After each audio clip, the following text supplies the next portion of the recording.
abri o processo de impeachment, no dia, autorizei a abertura, não abri, ele foi aberto pela votação do plenário, no dia 2 de dezembro de 2015.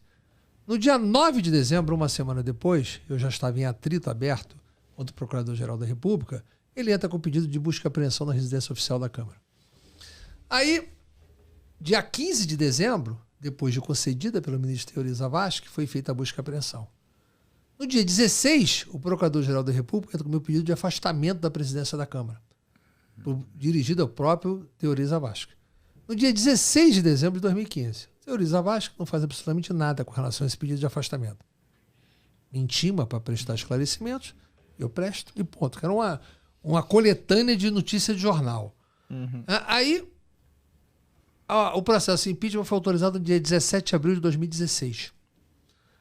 3 de maio de 2016, ou seja, 16 dias depois, os parlamentares do PT entraram com uma ação no Supremo Tribunal Federal pedindo meu afastamento da presidência da Câmara, porque eu não poderia exercer supostamente a presidência da República, porque eu teria me tornado vice-presidente da República e a Dilma tinha sido afastada.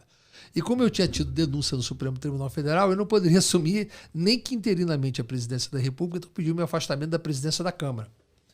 No dia 3 de maio à tarde, marca o julgamento dessa ação para o dia 5 de manhã, sem que o processo tivesse chegado no relator. Aí o Teori Zavascki, de posse daquele pedido de 16 de dezembro, ele dá uma liminar me afastando do mandato de deputado da presidência da Câmara e me proibindo de entrar na Câmara. Aí o julgamento do dia 5 de maio, ao invés de julgar essa ação, que diga-se passagem, ela foi feita pelo ex-escritório do Barroso, ao invés de julgar essa ação, simplesmente que o Barroso não se declarou impedido na hora para julgar, simplesmente, ao invés de julgar essa ação, eles confirmam a liminar do Teori. Eu não tinha recurso, fui afastado. E era o ex-escritório do Barroso que fez a ação. Bom, só para continuar, porque a história ela não para por aí, não. Ela é extensa. Ela é extensa. Aí o que aconteceu? Eu não tinha recurso. Aí eu entrei com uma ação direta de inconstitucionalidade, a DI 5526, por 3 partidos políticos, Solidariedade, o PSC e o PP. Pedindo o quê? Que se desse interpretação conforme a Constituição para as medidas cautelares de afastamento, ou seja, teriam que ser submetidos ao plenário da Casa 24 horas depois do afastamento. Sabe quando foram julgar essa ação? 1 ano e meio depois. Caramba. Sabe quando foi julgar? Quando o Aécio Neves foi afastado do Senado, aí ganhou a ação, e aí levaram o afastamento do Aécio para o plenário do Senado e ele voltou ao mandato. Se eu tivesse sido levado ao plenário da Câmara, eu não teria sido afastado. Aí o que aconteceu? Eu fui afastado, tive que, 2 meses depois, renunciar, porque essa ação não era julgada, eu estava aguardando o julgamento dessa ação para levar o meu afastamento ao plenário da Câmara. Como eles não julgavam essa ação, nem decidiam, nem monocraticamente, eu fui obrigado a renunciar porque o país estava um caos. Porque o vice-presidente que tinha na Câmara era absolutamente incapaz de conduzir a Câmara. Então estava gerando uma crise política com Michel Temer já no mandato. Então eu, para poder fazer o país continuar tramitando as peças e tal, renunciei. Com a renúncia, se provocava uma eleição automática em 5 dias. E aí o Rodrigo Maia, que tinha se tornado meu desafeto, ele simplesmente venceu a presidência da Câmara.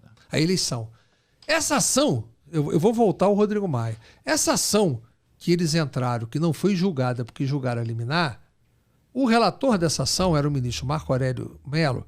Ele, 6 meses depois, em dezembro de 16, ele deu uma liminar e afastou o Renan da presidência do Senado com base nela. O Renan não cumpriu a liminar. Ele fugiu do oficial de justiça. E aí recorreu e levaram ao plenário do Supremo 48 horas depois. Sabe o que o Supremo decidiu? Que não tinha razão a ação, revogou o afastamento liminar e disse que o Renan podia continuar presidente do Senado. E continuou. E continuou. É a mesma ação, porque ele era réu no Supremo, o Renan. Naquele caso da ex-mulher dele, enfim, a coisa das amantes, sei lá, enfim, não quero entrar no mérito, porque não me diz respeito. Então, você veja bem, os 2 fatos que me provocaram, a ação que pediu meu afastamento foi julgada improcedente e a ação que eu entrei para submeter o afastamento ao plenário foi julgado procedente. Tudo depois a meu destempo. Aí o presidente da Câmara que assumiu que tinha se tornado meu desafeto, e se tornou meu desafeto por quê? Porque ele queria ter sido o líder do governo Michel Temer na Câmara. E eu, como presidente da Câmara, impedi. E ele se tornou meu desafeto. Impedi não por mim, porque o conjunto de líderes não queriam ele. Então não queriam ele, não por motivo pessoal dele, é porque ele representava um partido que era a oposição a Dilma. Eles queriam que a liderança do governo ficasse entre os partidos que estavam na base da Dilma e que saíram para o Michel. Então foi a conjuntura, não foi nada pessoal contra ele. Ele acabou vencendo a reeleição, porque eu afastado e tal, ele acabou vencendo com o apoio do PT. Ele se juntou com o PT para vencer a eleição. E aí, com isso, ele, com um compromisso com o PT, era me caçar. Então, ele fez uns absurdos no processo. Então, acabou sendo levado na véspera da eleição municipal, ele rompendo todo e qualquer trato, simplesmente ele levou e ele não acolheu as situações regimentais que impediriam que tivesse sido votado naquele momento daquela forma, tanto que eu fui ganhar a ação agora há pouco. Então, eu fui caçado por isso. Por quebra de decoro parlamentar, por supostamente ter mentido numa CPI. Mas não foi esse o motivo da cassação, não. O motivo da cassação, que está escrito, é que eu não declarei no imposto de renda que eu apresentei quando tomei posse na Câmara dos Deputados o patrimônio que não me pertencia. Que eu teria mentido, que eu não teria declarado. É falsidade da declaração, que não foi por isso que eu fui acusado. Só que o Ministério Público Federal, quem tiver a curiosidade de olhar o meu livro, na página 801, tem um facsímile de uma petição do Ministério Público Federal reconhecendo que a conta que diziam que me pertencia não me pertencia. Essa conta era fora do Brasil? Não me pertencia. Inclusive, o termo que eu usei na época era usufrutuário, é o termo que o Ministério Público utiliza no ofício, me pedindo ajuda para poder conseguir ter acesso à conta, porque eu falei, vocês acham que é minha? Então tá bom, tá aqui, eu assino. Vão lá e pegam. Eles foram lá e não conseguiram. Sabe aquele negócio que você vai no banco? Ah, você tem uma conta no banco, você tem uma conta, sei lá, no Banco do Brasil pra gente não fazer propaganda de ninguém. Tá bom, você vai lá no Banco do Brasil para sacar o seu dinheiro, não é isso? Certo. Você chega no Banco do Brasil, vai assinar um documento, vai assinar um cheque, ou vai cadastrar um Pix, ou vai mandar tem todo um uma processo TED. ali. Você chega no banco e consegue fazer isso, né? Eu não conseguia chegar no banco para fazer isso, porque a conta não era minha. Então, vocês acham que é minha? Então toma aqui. Assinei o documento e eles não conseguiram, porque não era minha. É como se eu estou te assinando uma procuração para você sacar meu dinheiro. E você não conseguiu sacar, porque não era meu. Essa que era a verdade. Mas qual nome estava lá? Era de Não era nome. Não era nome. Aquilo foi muito bem explicado na época.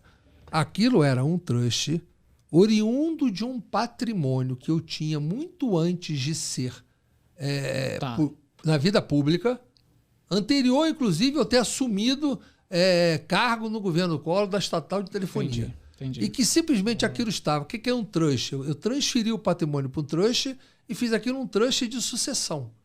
Então, aquilo para me voltar a me pertencer, eu teria que desconstituir o trust e pegar o ressarcimento. Tá. Enquanto eu não desconstituísse o trust, aquilo não me pertencia, porque você transfere o patrimônio. Se você me perguntar o que foi que eu fiz de errado, eu te digo, eu não ter declarado à época na Receita Federal há 40 anos atrás, 35 anos atrás. Esse foi o meu erro. Mas o resto não tem nada de errado. Então, tudo isso ficou claro que está lá publicado no livro o facsímile. É muito importante até a gente esclarecer. Eu não estou preocupado, não.